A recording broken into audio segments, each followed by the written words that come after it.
PodCastle, episode 950 for Tuesday, the 30th of July, 2026.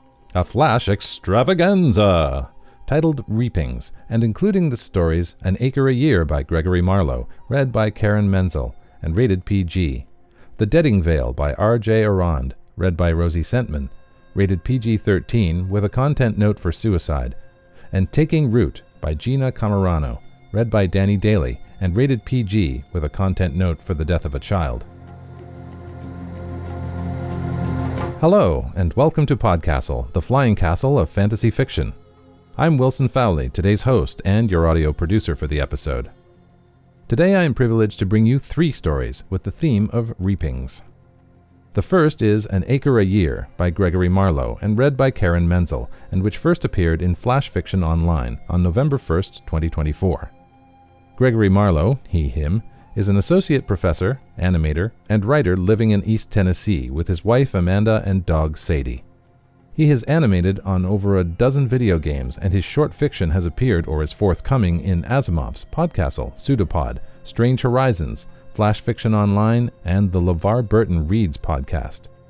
To learn more about Greg and his work, go to gregmarlow.com. Menzel, née Bovenmaier, earned an MFA in Creative Writing, Popular Fiction from the University of Southern Maine. She teaches and mentors students at Iowa State University and Western Technical College. She's the 2016 recipient of the Horror Writers Association Mary Wollstonecraft Shelley Scholarship. Her poems, short stories, and novellas appear in more than 40 publications, and her first novel, Swift for the Sun, debuted from Dreamspinner Press in 2017. And now, make sure your crops are watered and your animals are fed, for our story is about to begin.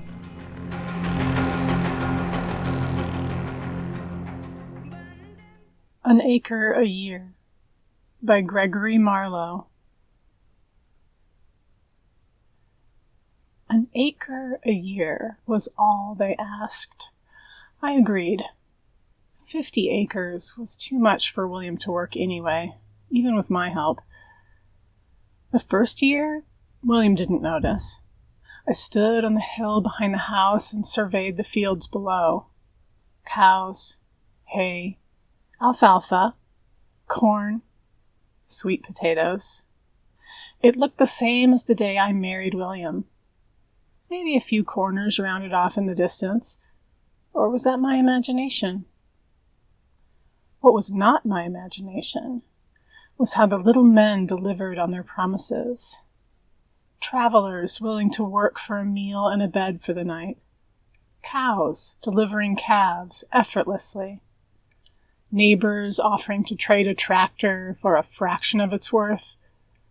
Fields of corn yielding twice the expected amount, allowing William to sell the excess and use the money to hire help. And William, in my bed at night again, the man I married, not the exhausted shell dragging himself in after dark with barely enough energy to eat supper, much less tend to a lonely wife. The fields had been his mistress of necessity. She provided, but not nearly as much as she took. If I had not agreed to the trade, she would have taken him forever. I discovered them in the loft of the barn. 5 tiny men, ducking behind the hay, never completely leaving the shadows, never letting me fully see them in the dusty beams of light that spilled between the planks. They proposed a deal. Our happiness for land. There was no contract, just a prick of my finger on a dry piece of straw and a drip of my blood into a bale of alfalfa in the far corner of the loft. They said the bale would bind the deal, an incorruptible yield from the very acres I had promised. I worried, but I never regretted the decision. If 50 acres were too much for William at 25, how would he handle the burden at 75? Would we even live that long? The land would break him, and he would die young, like his father. I was pregnant with Billy by year 2. In year 7, I found a troubled William at the hilltop overlooking the farm. "It used to feel so much bigger," he said. By then, we were living a comfortable life, with regular hands working the fields for cash on the barrel. I still went to the fields, but for leisure instead of labor. William would sometimes join Billy and me for afternoon picnics. I asked the tiny men in the hayloft where the land went. They explained that the acreage had not disappeared. It had been moved within the boundaries of a world I couldn't see. It was in the world of the Fae. "Do you farm it in the Fae?" I asked. "Others do. Those who understand the land, like you and your husband." By year 15, William began to obsess over the diminishing farm. "Am I losing my mind?" he asked. I tried to soothe his worries with affection, kisses, and reminders of how blessed we were. In year 22, he had the land surveyed. When the report came in the mail, William retrieved his deed to the property from the lockbox under our bed and sat at the table to compare. The numbers matched. 28 acres. Not the 50 he remembered. I feared he would have a mental breakdown. His land was the one thing in the world he thought he truly knew. So I told him everything. He had never been angrier with me. I took him to meet the tiny men. He asked if the deal could be reversed and if he could buy back the land. "Money is meaningless," said one of the men. "Land is eternal," said another, "like us." That night, I tried to reason with William. We were getting older. We would have more security and less work in our golden years. "What about year 50? He asked. "They will take it all, and we will have nothing. What then?" In year 25, Billy married, and with the money he saved over the years, he bought a small farm of his own, a manageable 15 acres. In year 26, they gave us our first granddaughter. Only William and I noticed the disappearing land. In year 32, we made the hard decision to sell the cattle. In year 41, we stopped growing alfalfa. One lonely bale remained in the loft. As our hair grayed and our joints ached, we found ourselves down to a few acres that nearly managed itself with the help of a single hired hand. The tiny men were firm. "The deal is binding," they said from behind the bale of hay that held my blood. "What if we refuse to leave?" I asked. They did not answer. "We can move in with Billy," I said as we stood at the hilltop overlooking our last acre. "Build a small house and help him on the farm. I could watch the babies and—" "No," William said flatly. "We have money in the bank to buy an acre. We don't need more than that. This farm was my life. I won't leave it." When the last day arrived, William got up early, paid the hand, and told him he would no longer be needed. William killed a chicken, and I dressed it and put it in the oven. I picked tomatoes, corn, and zucchini from the backyard garden, and onions from behind the barn. Billy, Sarah, and the kids came for supper. Billy and William talked about tractors, and I gave Sarah my yeast roll recipe. We watched from the doorway as they drove away. I took William's hand and led him to bed early. If we woke in the morning, if we woke in Fae, I wanted us to both be well rested. 50 acres is a lot of land for one man to work. He would need my help.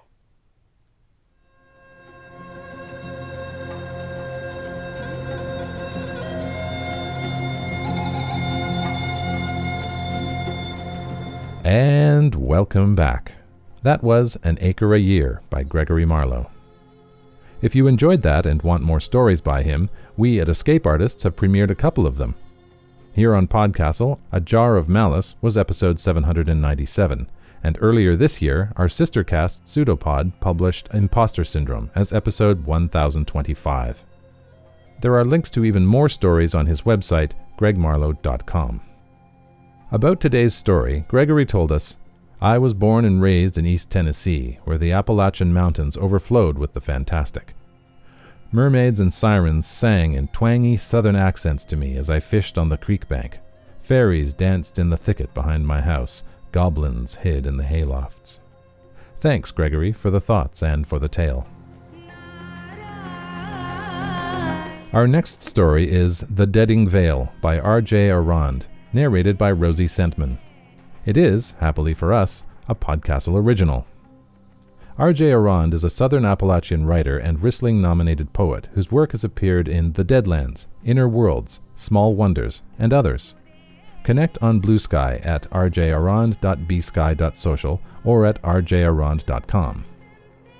Rosie Sentman is an actor, voice actor, singer, and all-round theater artist, originally from Georgia and now living in Boston, Massachusetts. You can find more about their projects and contact them at rosiesentman.com. And now, prepare yourself for a very short stint of being able to see into the future, for our story is about to begin.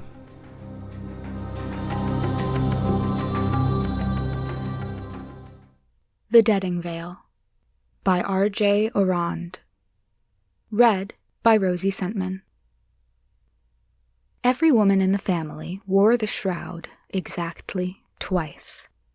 Once on her veiling day, and again on the day of her death.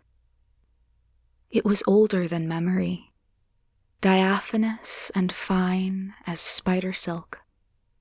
Family lore held that, in the old country, a cunning ancestor had won it from the fair folk in a game of chance.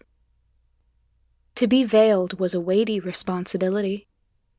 Beneath the cloth, the wearer saw visions of the deaths that would occur before the next veiling, including her own. Shrouded women were the sacred keepers of this knowledge, tasked with using it to guide the rest of the clan to prosper. They were also as short-lived as mayflies. Perhaps this was a consequence of the veiling, a Faustian bargain made in exchange for the gift of foresight. But they invariably died within a few years, often just months. Iris was 25 on the morning of her veiling day, and because of this, she knew it vexed her uncles that she had yet to produce any children. After all, the knowledge the shroud granted was useless without a lineage to protect. Iris's grandmother had died at 28. Pushing her infant uncle out of the path of a combine harvester. Had this been predestined? Or had she chosen this fate, sacrificing herself to circumvent the death of her youngest child? Iris often imagined her grandmother's final moments. What had she felt as the blades bit into her flesh? Had she died satisfied, knowing she had protected her progeny? The night before the veiling was always a feast, but the day itself was somber. Iris sat, dread pooling in her stomach, as her younger cousins washed and plaited her hair. The simple muslin gown she wore was not so ancient as the shroud, but very old nonetheless. As it settled against her skin, she felt herself in triplicate: daughter, mother, grandmother, indistinguishable, right down to their dark eyes. Few portraits existed of the women who had come before them, but she felt a kinship as she walked in their footsteps that ran deeper than blood. Something like the anxious lowing of a cow about to be slaughtered. Women did not always survive the ceremony, or at least not in a way that mattered. 3 generations prior, a great aunt had lain beneath the shroud and never emerged. When someone was at last sent to fetch her, they found her catatonic, gossamer fabric clutched tightly in her hands. She died 3 days later, without ever speaking again. At sunset, Iris was escorted to the small stone chapel that stood adjacent to the family cemetery, watched over by a lone persimmon tree. The clan swept across the fields like a murmuration, the faces of her uncles and their children, softly illuminated by the candles they carried. As they processed into the growing darkness, one small girl broke ranks and ran to Iris, taking her hand. Her eyes shone in the soft gloaming, deep as the waters of the lake, dark as Iris's own. This would be the first veiling she witnessed, and Iris's last. Inside the chapel stood a few dry-rotted pews and a simple altar, upon which the shroud was kept in a carved wooden box. As she watched her uncles and cousins place the candles inside, Iris faintly recalled doing the same for her mother, who had grasped her hand tightly as they walked together through the fields. Just as on that night, a dark-eyed woman entered the chapel and was locked, alone, inside. As if in a dream, Iris approached the altar and opened the box. After her veiling, Iris's mother had become withdrawn and dark. She drifted through life like a shade, taking little food and rarely smiling, as if the shroud had taken something from her she never got back. Although Iris had been young, she understood that the warm, witty woman who had loved her so fiercely was gone. A husk had taken her place. She didn't weep when her mother drowned in the river 6 months later. What good was it mourning someone who was already dead? At her wake, as water dripped steadily from the shrouded corpse laid out on the table, Iris's uncles muttered that her pockets had been full of stones. Years later, when she was old enough to understand what that meant, Iris wondered why she had done it. Had the voices in the shroud commanded her to? Or was she simply trying to escape the things she had seen beneath it? Inside its box, the veil was luminous, as if infused with moonlight. It was easy to believe that its maker was inhuman. No deft matriarch could have woven something so fine. It slipped, watery, between Iris's fingers as she lifted it from its case. A faint whispering emanated from its folds. Iris was keenly aware that a glimpse into the future came at a human cost. For centuries, the family had offered the shroud its women, and it had consumed them. Could the certainty of death for one truly be worth the nebulous possibility of cheating it for others? The veiling was a relic of a darker past, one in which a simple misstep could obliterate a household. But Iris's uncles had lived to become gray, a privilege she was not to be afforded. Their children had flourished and produced children of their own. Wasn't that enough? Iris thought of the other women, the mothers and grandmothers and sisters and aunts who had also worn this gown, who had died where she now stood. Something within the shroud beckoned her to join them. For a moment, death hung suspended from her fingers. Outside, the clan stood vigil, waiting for her to emerge ripened with its terrible wisdom. Iris would be immured, a talisman against misfortune, until death claimed her and the eldest of her cousins took her place. Her hand found the candle of its own accord. Piece by piece, she fed the shroud to the flames.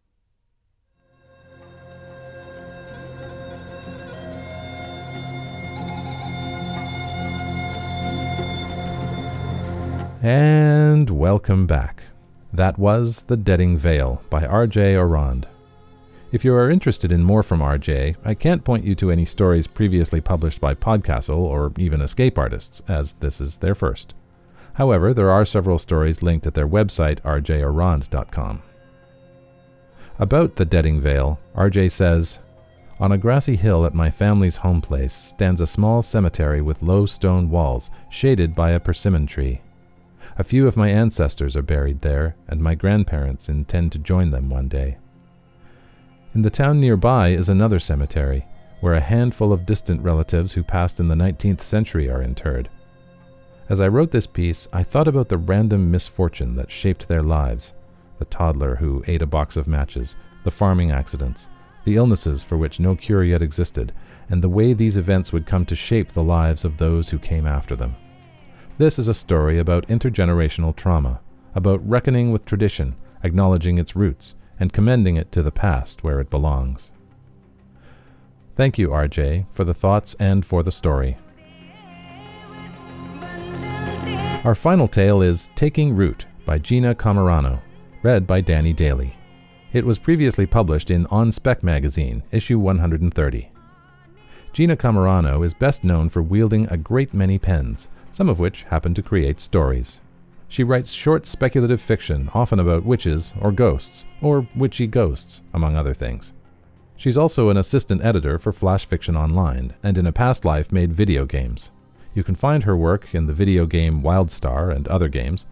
Her fiction is linked at WordRat, that's with no spaces, on Blue Sky. Jeanna lives in Nova Scotia, Canada with her family, and when she's not writing or editing, she homeschools a wild child who may or may not be a forest creature. Dani Daly is a jack of many trades, master of none, but seeing as she loves the rogue life, that's okay with her. You can hear stories she's narrated on the first 4 Escape Artists podcasts, Starship Sofa, Glittership, and Asimov's science fiction podcast. Visit her on Blue Sky under her alias Danuli. And now, take a deep breath and put on your protective mask, for our story is about to begin. Taking Root by Jeanna Cammarano, narrated by Dani Daly. I can see it in the distance, taller than the rest, its long limbs stretching through the forest canopy toward a haze-covered sun. The mother tree. That's what we called it. It was the largest one, the oldest too, with the trunk we couldn't wrap our arms around. "This is the one that takes care of all the rest," I remember telling her. "Just like I take care of you." I hadn't actually expected to find it still standing after all this time, after everything that has happened. But against all odds, here it is. Except, it's just me and the tree now. My throat goes tight, but I continue on. There's nothing else for me to do. We used to hike through these woods every day, our feet creating worn paths that led to our tree. I look for them now, but I can't find them. I can't find any trace of her. The dust and ash that rain down from the sky blankets the forest floor, obscuring both path and hope along with it. My breath comes heavy with each step, and a wet cough rattles in my chest, forcing me to stop more often than I'd like. I don't wear my gas mask anymore. There's no point. The spattering of red and black against my palm as I cough tells me enough. I fall easily. My hands are scraped raw. My knees bruised. She fell here once, back when the forest was still green, my world still whole. I picked her up and cleaned her palms, but she didn't cry. Her worries lay with the tree. A small twig had broken off, and she held it out to me. "It's okay," I assured her. "It's just a scrape, like yours. That tree will heal itself. And if it needs help, the mother tree will give it what it needs. But how? Trees don't move. But they're all connected, little sprout, I replied. Through the mycorrhizae. Maya what? I laughed. Sometimes I'd forget her age and speak like a botanist instead of a mother. The fungus that grows beneath the soil connects them all. The trees can talk to each other or send nutrients if needed through the roots. Often, I would catch her bent over the earth, ear pressed to the ground beneath the trees so she could hear them. When I watched her and the world stilled, I thought I heard them too.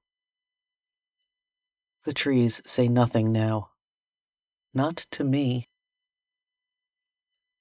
There is a small clearing up ahead, one I instantly recognize, even if the green grass is covered in soot. A part of me breaks to be here again. I see this place in my dreams, an echo of my memories. A group of people gathered to say goodbye, tears streaming down their faces. Together they tip the ashes from a bronze container and scatter them across the earth, ending at the foot of a large tree. The mother tree. Our tree. I wake up from this dream choking on my grief. The sorrow is fresh as yesterday, and all the days before. I make my way forward. From a distance, I wouldn't have been able to tell that anything was wrong, but up close I can see the signs. A few limbs are broken. A few are bare. When I examine the trunk, I see signs of rot. A growing crack straight down the middle. Patchy bark. Black striations riddle the bare sapwood where the bark and cambium have sloughed away, corruption running deep through its core. I wonder if this is what my lungs look like. Look! A new branch! She called out, hopping from one foot to the next, pointing at an old tree. Yes, good job, I clapped. Where there's growth, there's hope. Where there's growth, there's hope, I repeat to myself, looking for some new twig, some sign of life. I'm not sure I could handle it if our tree was already gone. What would this place be without it? I never asked her where she wanted to be buried, but when she grew too weak to walk through the woods, she told me to bring her here. After. You just worry about getting better. I'm going to grow big and tall one day, she said, and I smiled. I knew she would. She was the strongest person I knew. I'll be a tree, and I'll tower over the rest, just like our tree. Take me there, she said again. And I promised her I would. And I did. Once, I wished I was a tree too, so I could heal her through my roots. I imagined giving myself to the soil, watching her sprout long limbs as she flourished under clear skies and a warming sun. But wishes are just that, and even then it was too late. The air we breathed already thick with miasma. We just hadn't noticed yet. The sky is dark now, the world muted, but the pain is sharp and unyielding. I curl up against the trunk, the protruding roots wrapping around me. I press my ear to the earth. Maybe I listen for the trees. Maybe I am listening for her. Do trees say love you? In their own way, I think they do. The wind whips around me, stirring up debris, choking me, and when I open my eyes, I can't see. The ash is thick in the air, and the only thing anchoring me to the world is the trunk at my back. I feel around the roots, trying to locate my pack and mask, but I can't find it. I cover my face in my shirt. These storms keep getting worse. The crack is deafening. I don't need to see it to know that the trunk is split in two. I scramble away as fast as I can. Self-preservation, an instinct I just can't kick. The crash reverberates through the woods, into roots, and up my spine. But it doesn't crush me. Not outright. Still, I can't move. My breath comes in short, rasping hiccups as I struggle for air. Air that is dust and ash. I remember a time when it was easier to breathe. That was ages ago. When the dust settles, I am in the middle of the clearing. It is the same place I stand in my dreams. The same place I said goodbye. I pretend I am a tree. With my ear to the ground, I listen. My roots stretch out beneath me. I pour myself into them, reaching out, searching. Here, it doesn't ache quite so much. I find relief amongst the soil. And something else. It is hard to see along the ash-covered floor, but it's there. A single sapling. It's a gangly thing, but strong, with roots that branch out to mine. Where there is growth, there is hope.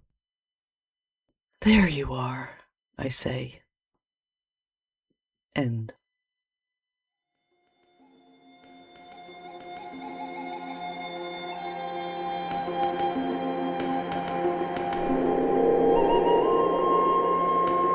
And welcome back. That was Taking Root by Jeanna Cammarano. If you enjoyed this story and want more by Jeanna, well, she hasn't had any previous stories on escape artists, and she doesn't have a dedicated website with links, so I can only reiterate the information in her bio, which says that her fiction is linked at wordrat, wordrat.bsky.social, on Blue Sky. About Taking Root, Jeanna said, "As a parent, you're used to a certain amount of self-sacrifice. You give out of love, care, and necessity. Bringing life into the world is no easy feat. Maintaining it, even more so. I think it's the same for everything else, too. Caring for our people and our world takes sacrifice. My kid and I have spent a lot of time exploring the forest together, most of their early childhood, really, and we're very lucky to have access to a beautiful forested space right in our backyard. It's a wonderful place to grow up. I hope it is still there for all of the future generations to enjoy, but given the world today, I just don't know. I wrote this piece out of fear, I think. A lot of my writing stems from my own anxieties, but this fear of losing not only loved ones, but life as it once was, is different than the what-ifs. For me, Taking Root is a grief story for a world already pushed over the brink. Kind of bleak, I know, but there's still hope. That's what I want people to take from this. Look for the signs, give what you can, and hope." Thanks, Jeanna, for the story and your thoughts about it.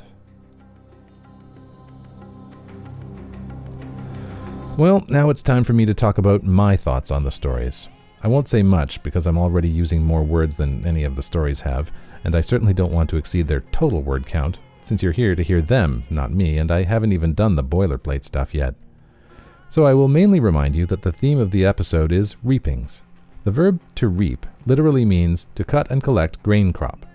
Of course, humans, with our near infinite capacity for metaphor in language, have used it to mean to get something, usually something good, as a result of one's own or other people's actions, probably for about as long as the word has existed. In an acre a year, there's the obvious literal meaning, the reaping of hay and alfalfa and so on. But there's also the metaphorical reaping of discord from the unilateral decision made by William's wife and the dishonesty that went with it for so long. You could also argue that the Fae people are reaping the land itself, not just from it, which makes me wonder, in this world, does the earth shrink as the land is taken into the Fae realms? Whoa. In the Deading Vale, the community is reaping the dubious benefits of clairvoyance from sacrificing women's lives. Of course, because they do that, they end up reaping the loss of those same benefits, such as they are. Taking root shows us that we may be able to reap hope out of sorrow if we can look at things the right way. Reaping requires planting to be done beforehand. There's no paying on credit. If you don't sow, you have no harvest. You pay up front, whether with seeds or deeds, and once you reap your harvest, there isn't more to pay, at least not directly for that crop.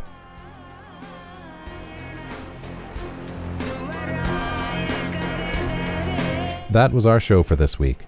On behalf of everyone at PodCastle, your co-editors Wanini Kimemia and Devin Martin, assistant editor Caitlin Zavanovich, audio engineers Eric Valdez and me, Wilson Fowlie, regular host Matt Dovey, and our many wonderful first readers, Andrew K. Ho, Baloan Conte, Craig Jackson, Amalia Harrington, Habiba Dokubo, Julia Pat, Kieran Carr Saini, Tanya Berry, Tarver Nova, Tierney Bailey, and Ziv Witties. Thank you for letting us share another story with you. PodCastle is part of the Escape Artists Foundation, a U.S. 501c3 nonprofit, and our episodes, including this one, are distributed under the Creative Commons Attribution Non-Commercial No Derivatives 4.0 International License, which permits you to share it, and please do, but does not permit selling or changing it. For specifics, check creativecommons.org. Our music is by Shiva in Exile. PodCastle survived for a long time on donations alone, and even though we have ads now, subscribing through our Patreon remains the best way to ensure that we can keep bringing you one story told well each week. And sometimes, like this week, more than one. And if you subscribe at the $7 tier, you can still avoid the ads. So, if you'd like to support what we and the rest of Escape Artists do, please join our Patreon at patreon.com/EAPodcasts through your browser to avoid paying the App Store fees. If you prefer another method, details for supporting us via Twitch, Amazon Prime, Ko-fi, and PayPal are on escapeartists.net. If you can't support us financially, totally understandable. Please tell a friend how much you enjoyed today's story, or any story of ours that you really loved. Or leave us a review on your podcast streamer of choice. Spreading the word really helps us too. We couldn't do what we do without your support, so thank you for helping us bring free and accessible speculative audio fiction to listeners around the globe. Thank you for helping keep our castle standing. We'll be back next Tuesday with another fantastic tale. In the meantime, you might care to check out our sister podcasts, Escape Pod for science fiction, Pseudopod for horror, Cast of Wonders for young adult speculative fiction, and Cat's Cast for speculative stories of a feline persuasion. Until next week, please be safe and be kind.